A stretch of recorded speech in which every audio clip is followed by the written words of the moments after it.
asunto que trataremos a continuación es el de la traducción e intertextualidad. A la hora de abordar este tema nos han surgido una serie de incógnitas. ¿Hasta qué punto están relacionadas la traducción y la intertextualidad? ¿Cuál es el papel del lector en todo esto?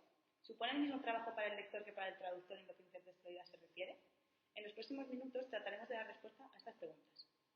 Antes de hablar sobre traducción e intertextualidad, trataremos de explicar estos dos conceptos a partir de definiciones de diferentes autores.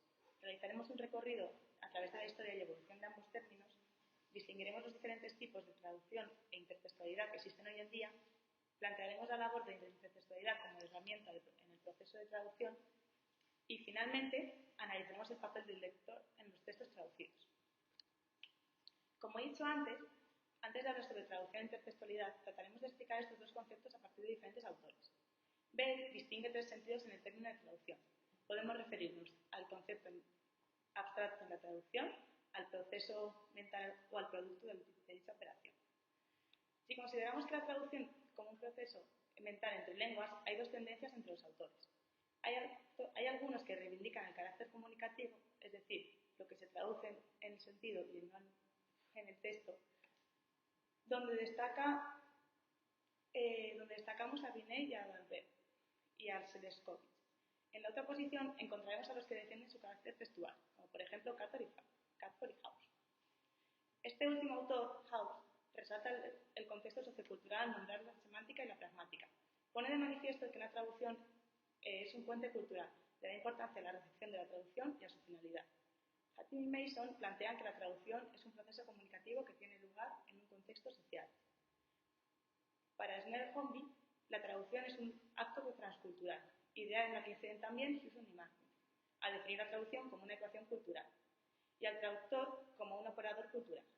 Reis y Vermeer hacen hincapié en el hecho de que el principio dominante de toda traslación es su finalidad, como para no, que la traducción es un acto comunicativo cuyo criterio fundamental es la funcionalidad. La traducción como un concepto abstracto ha tenido su evolución a lo largo de la historia. A continuación, resumiremos tratando de nombrar los datos más relevantes. Durante los miles de años, la traducción era una práctica oral. Con la aparición y consolidación de la escritura comenzó una nueva etapa, cuyos primeros testimonios conocidos datan del siglo XVII a.C. Pero es Cicerón quien marca el comienzo de la traducción en Occidente. Este autor es conocido por sus críticas sobre la traducción y por proponer el debate de la traducción literal frente a la traducción libre. En la Edad Media, los intérpretes cumplían un papel fundamental en la sociedad, ya que la lengua internacional era el árabe y se necesitaban latinistas, gramaticistas e intermediarios aráfonos. Existía una dicotomía entre la manera de traducir los textos religiosos, como las Sagradas Escrituras, defendiendo la traducción literal y entre la manera de traducir la traducción profana, como que la traducción no serviera al original. El descubrimiento de la imprenta en el Renacimiento hizo resurgir una nueva clase de lectores. Los traductores se multiplicaban y hacían notar sus obras mediante las cartas a los lectores de los libros traducidos, en los que justificaban su opción traductora. La traducción adquirió una categoría de género literario. En el siglo XVII antes surge una nueva manera de traducir llamada la Sabel infidel, que permitía al traductor hacer adaptaciones lingüísticas y extralingüísticas para que la traducción quedara más bonita.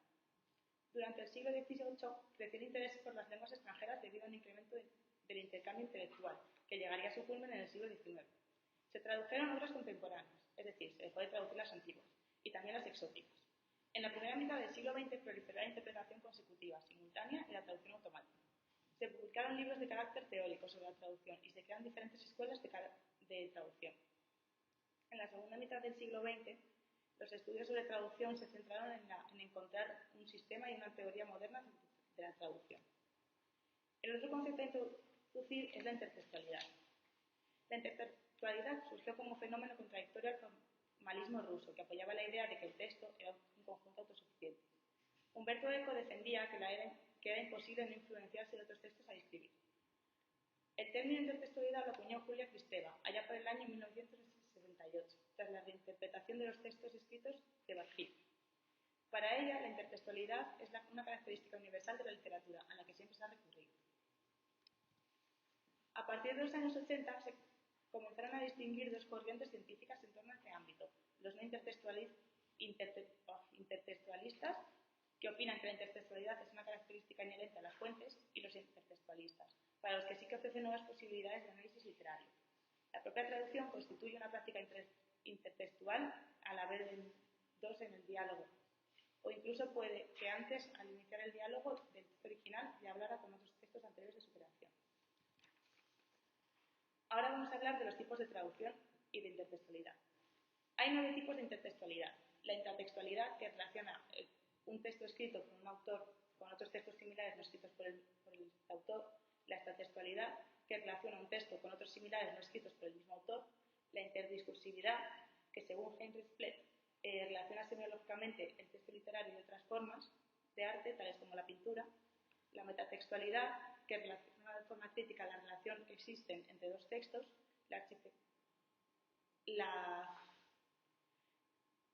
La paratextualidad, que relaciona de forma crítica, que relaciona un texto con otros de su periferia textual. La architextualidad, que también es conocida como la relación genérica, que es la que relaciona los textos basándose en sus críticas comunes en el género literario, subgéneros y clases de textos. La hipertextualidad, que es toda la relación entre el hipertexto y el hipotexto, según Genet, quien también ha descrito a la hipotextualidad como la relación que une al hipotexto con el hipertexto. Y por último tenemos la intertextualidad de época, que basándose en la identidad epistémica de una misma época, une de forma estructural y temática los textos coetáneos. Ahora vamos a hablar de los tipos de traducción, que existen un total de 7.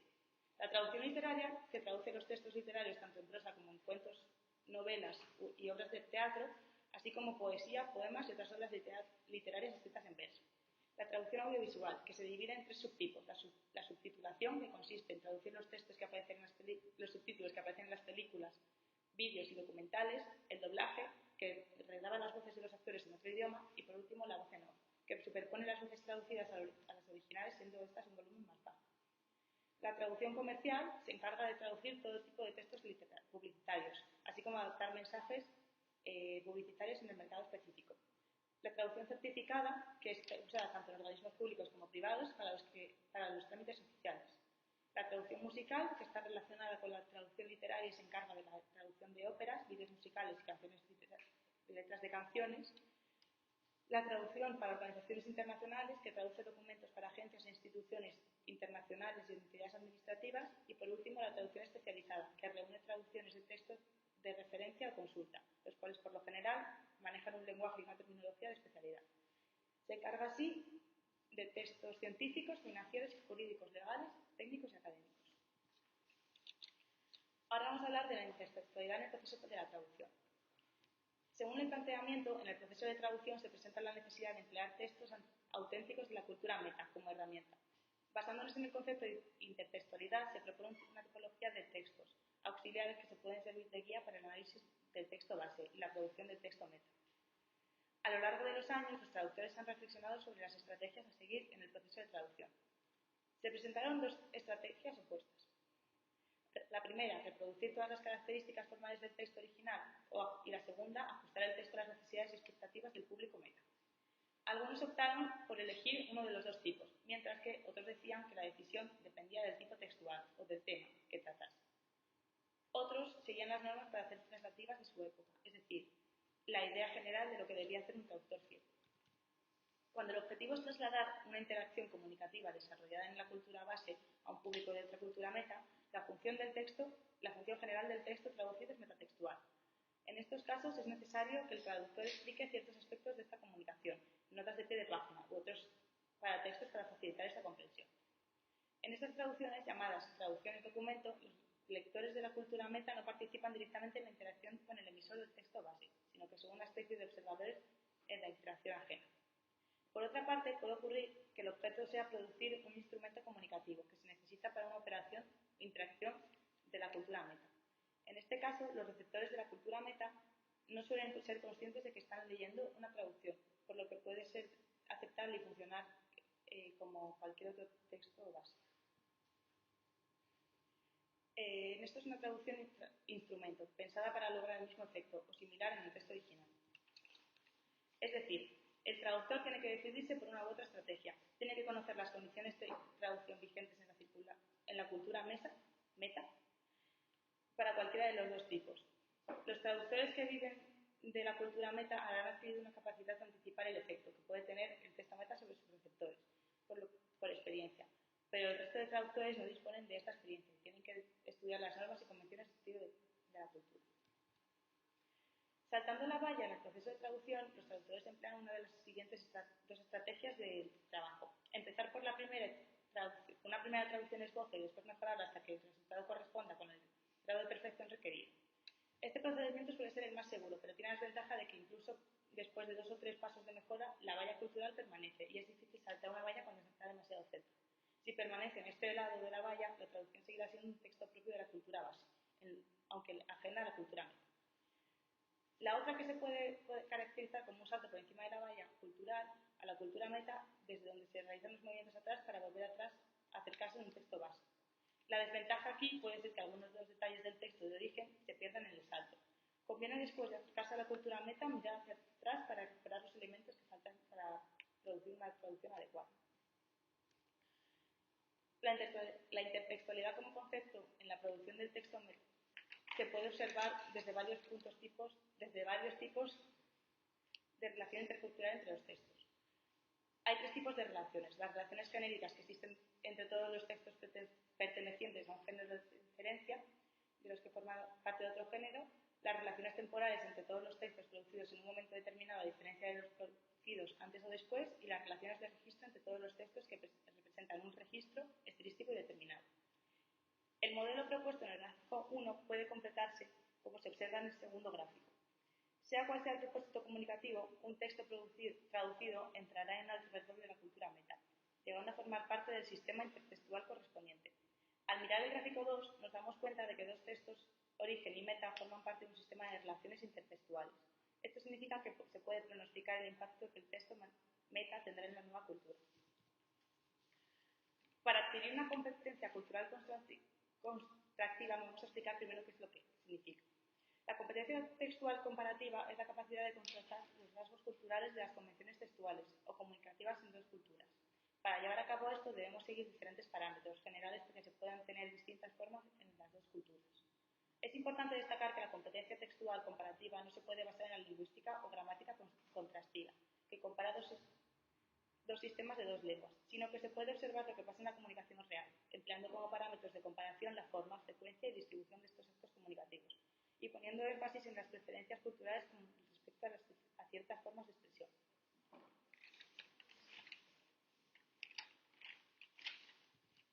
Los textos auxiliares en el proceso de traducción pueden ser tales como los textos de referencia, que son los manuales, atlas geográficos, glosarios propios que se han diseñado con el propósito específico de ofrecer información lingüística o extralingüística, mientras que los textos auxiliares que se han producido para otros fines comunicativos se usan como fuentes de información en el proceso de traducción.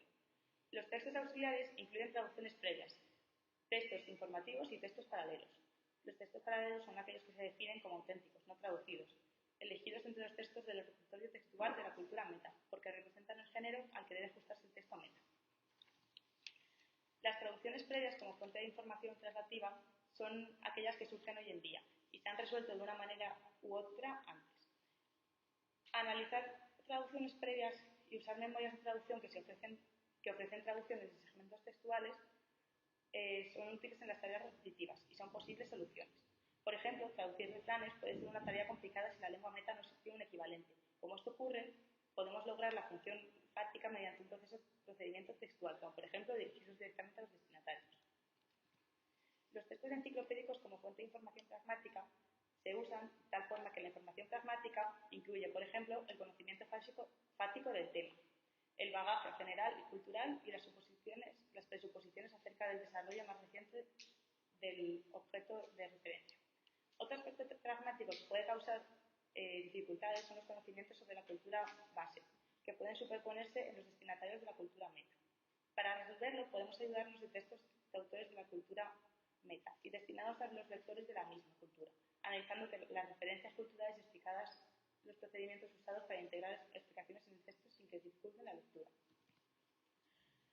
Los textos paralelos como fuente de información cultural y lingüística se basan en la intertextualidad, como hemos visto más arriba. En los géneros altamente estandarizados, el texto paralelo puede ofrecer incluso ciertas formulaciones o fórmulas prefabricadas, que pueden transferir sin más cambios de la traducción, como veremos en el ejemplo siguiente. En un caso así, podríamos incluso hablar de un texto modelo, como forma específica de texto paralelo. Estos textos modelos son particularmente útiles en las primeras fases de formación, cuando el dominio de la lengua extranjera todavía no está muy desarrollado en los alumnos. El fichero traductológico como herramienta individual sirve para almacenar los datos hallados en el análisis de textos paralelos. Este fichero tiene 4 partes y un solo alfabeto. Un fichero temático, en el cual se almacenan los datos lingüísticos acerca de un tema. Un fichero lingüístico-cultural, que sirve para perfeccionar la competencia entre ambas lenguas y culturales de trabajo. Un fichero traductológico para problemas de traducción y las soluciones encontradas. Y un fichero terminológico. Ahora vamos a hablar de la teoría del escopo que plasma el papel del lector dentro de una traducción. Para explicar la relación que existe entre la textualidad y el receptor de un texto, utilizaremos la teoría del escopo, formulada por el lingüista Hans Weber. Consiste en un concepto que se centra en la importancia de trasladar a la perfección el mensaje que quiere transmitir el texto origen para que el lector del texto meta lo reciba. Siempre hay que tener en cuenta si el lector de la traducción se va a alcanzar como objeto comunicativo y hasta qué punto el lector a quien está dirigida la traducción va a entender la realidad transcrita. La función de una traducción depende del conocimiento y expectativas y valores de los lectores del texto traducido, siempre influidos por su propia cultura. Es aquí donde reside la relación que afirmamos que existe una intertextualidad y el lector, ya que, igual que el traductor se documenta en relación al texto a traducir con otros textos de la misma época y autor, el lector se presenta a un texto que lo relaciona, a veces de manera inconsciente, con otros textos que hayan leído anteriormente con la base de la cultura a la que se disponga. Sería bueno ejemplificar nuestra hipótesis con la traducción a la lengua rusa de la obra cervantina Don Quijote de la Mancha, de Malaspina y Lubinov, y los diversos cambios que tuvieron que realizar para que fuera entendida en su lengua meta.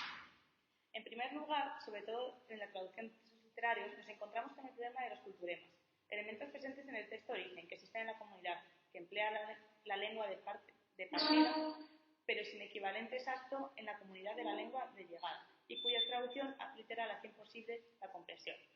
Desde el momento que mencionamos la palabra comunidad, ya estamos poniendo de manifiesto el importante papel que tiene el lector dentro del mundo de la intertextualidad y traducción.